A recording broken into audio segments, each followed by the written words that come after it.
आजचा दिवस हा महाराष्ट्रातील आपले जे सर्वांचे आवडते मुख्यमंत्री एकनाथ शिंदे साहेब यांच्यासाठी आणि त्यांनी मंजूर केलेल्या MMRDच्या SRA प्रकल्पासाठी कामराज रमाईनगरची सर्व जनता खूप खुश आहे आणि अतिशय उत्साहात मतदान चालू आहे।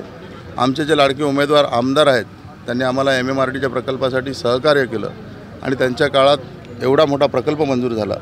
रमाबाई आंबेडकर नगर कामराजनगरचा विकास बाकीच्या इतर कुठल्याही पक्षाने केला नाही आणि जर परागभाई आमदार नसते, मुख्यमंत्री एकनाथ शिंदे साहेब नसते तर कधीच हा प्रकल्प झाला नसता हे सर्व जनतेला माहिती आहे। त्यामुळे सर्व जनता स्वतःहून उत्साहात फक्त कमळ या निशाणीवर बटन दाबून 3 नंबरच्या निशाणीवर बटन दाबून जास्तीत जास्त मताने यावेळेस परागभाई जिंकून येतील। तुम्ही स्वतः मतदान केलं आहे का आणि लोकांना काय आवाहन करणार? आम्ही सर्वांनी प्रथम उठून 7:30 वाजण्याच्या आत मतदान केले आणि आमच्या सर्व कार्यकर्त्यांनी देखील 7:30 वाजायच्या आत मतदान केले आणि आम्हाला विकासासाठी मतदान करायचं होतं। आम्हाला ना जातीसाठी ना पातीसाठी ना धर्मासाठी आमच्या रमाबाई आंबेडकर नगर कामराजनगरच्या विकासासाठी मतदान करायचं होतं। आम्ही रात्रभर जागून सकाळी उठून आम्ही मतदान केलेलं आहे।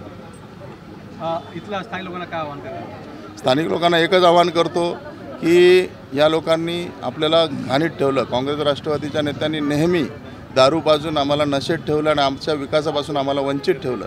त्यामुळे जेवढाही इकडचा वंचित समाज आहे, जो आपला समाज आहे, त्या सर्वांनी जातीसाठी ना पातीसाठी ना भाषेसाठी फक्त रमाबाई आंबेडकर नगर आणि कामराजनगरच्या विकासासाठी कमळावरती बटन दाबावं आणि मतदान करून परागभाई शहा यांना मोठ्या मताने निवडून द्यावं।